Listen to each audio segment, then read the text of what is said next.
مومنین میں، اب مجھے یہ تو نہیں پتا کہ عہدہ نبوت کی ڈیمانڈ کیا، وہ تو خدا ہی جانتا ہے، لیکن ایک بات طے ہے، جن میں نبی آئے نا وہاں اوپر تک نسلوں کا مومن ہونا شرط ہے۔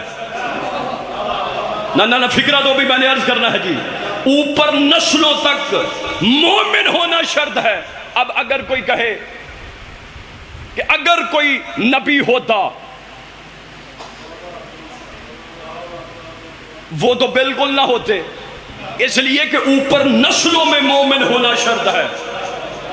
جن میں نبی آئے اوپر نسلوں میں، بھائی بندہ سکھ ہو کلمہ پڑھ کے مسلمان بن جائے اور بندہ اس کی محبت میں کہ اگر کوئی سید ہوتا تو یہی ہوتا،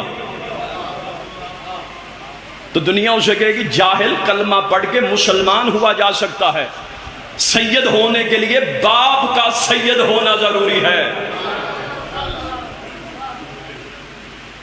راستے میں رلنے سے ملنے سے بندہ سید نہیں ہو سکتا کہ بندہ کوشش کر کے سید ہو جائے، کیونکہ ریاضت نہیں، کوئی محنت نہیں کہ میں محنت کروں گا تو میں سید ہو جاؤں گا۔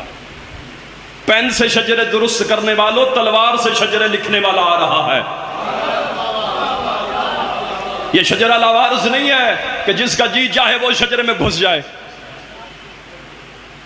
یاد رکھیے کہ سامعین گرامی، نبی آیا ہے مومنین میں، اس کا مطلب مومنین پہلے تھے، اور اللہ احسان کر رہا ہے مصطفیٰ کے ذریعے سے مومنین پر۔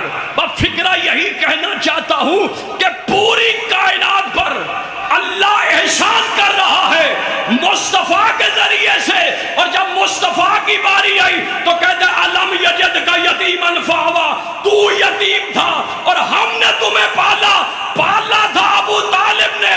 پوری کائنات پہ اللہ محمد کے ذریعے احسان کرتا ہے، اور محمد پہ احسان ابو طالب کے ذریعے۔ ہائے ہائے ہائے، سلامت رہیے بہادر شاد رہے، آل محمد آپ کو سلامت رکھے۔ تو یتیم تھا، تو یتیم تھا تو ہم نے تمہیں پالا۔ پالا کس نے تھا؟ سرکار عمران نے پالا تھا۔ بھئی سرکار عمران نے پالا تھا نا پیغمبر کو۔ علامہ طالب جوہری صاحب کا ایک بڑا خوبصورت فکرہ ہے، فرماتے ابو طالب سے دشمنی کی وجہ پتہ کیا ہے؟ بڑے بڑے بزرگوں کو کافر پالنے کا موقع ملا ہے، نبی پالنے کا موقع صرف ابو طالب کو ملا ہے۔ توجہ ہے یا نہیں آپ حضرات کی؟ غور فرمایا کہ نہیں؟ بھائی نبی پالا ہے۔ اچھا چلو، جناب آسیہ نے موسیٰ نبی کو پالا، سرکار عمران نے سرکار مصطفیٰ کو پالا۔ مجھے آج تک کوئی بندہ نہیں ملا جو یہ کہتا ہو یہ جناب آسیہ نے کلمہ کب پڑھا تھا؟ بولو نیاز مولا میں تجدید کرنا۔ بھئی کوئی اگر آپ کو بندہ ملا ہو کہ کب کلمہ پڑھے، بحث ہی نہیں ہوتی۔ بھئی کلمے پہ بحث کیوں نہیں کرتے؟ کہا اس لیے کہ ضرورت ہی نہیں۔ آسیہ نے موسیٰ کو پالا تھا، تو میں نے کہا بھئی تمہیں شرم آنی چاہیے، جو موسیٰ کو پالے اس کا ایمان سمجھ میں آتا ہے، جو محمد کو پالے اس کا ایمان سمجھ میں۔ توجہ ہے یا نہیں آپ حضرات کی؟ غور فرمایا کہ نہیں؟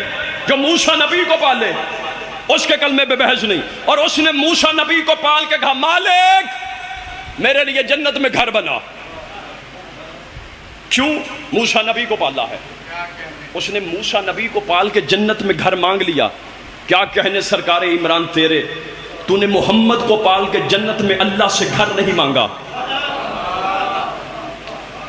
چلو بچے بھی سمجھے کہ مثال دیتا ہوں۔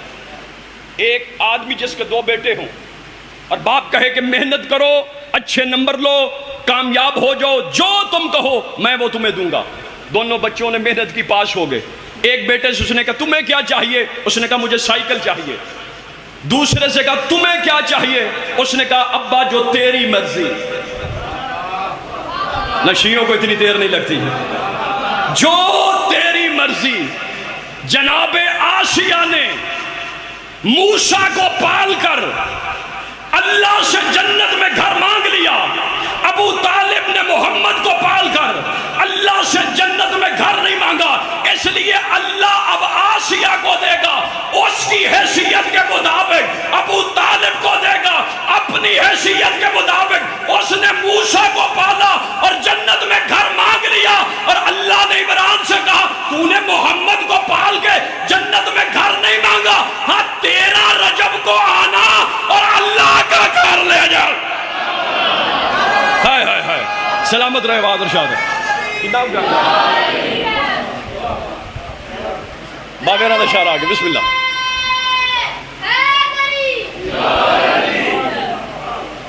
اے ابو طالب، تیری سیرت، تیرے ایمان پہ خود تیری ہی سیرت ہے گواہ۔ اے ابو طالب، تیرے ایمان پہ خود تیری ہی سیرت ہے گواہ، تیرے بچے، تیری زوجہ، تیری عطرت ہے گواہ۔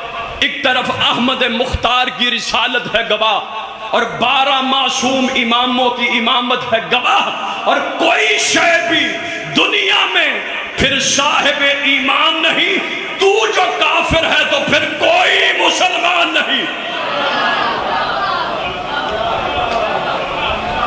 تو جو کافر ہے، جائے شان عمران کو نہیں سمجھا بابا جی، وہ دی سمجھو عقل مسافر ہے۔ انصاف دیے پامالی تے اے فلسفہ عقل تو واہر ہے، جے کر معیار محمد ہے تاں زوار کو اتنا ڈس، تو جالی چم کے حاجییں جے چاہ کے پالیا کافر ہے۔ توجہ ہے یا نہیں آپ حضرات کی؟ نعت کہنے کا عرفان کہاں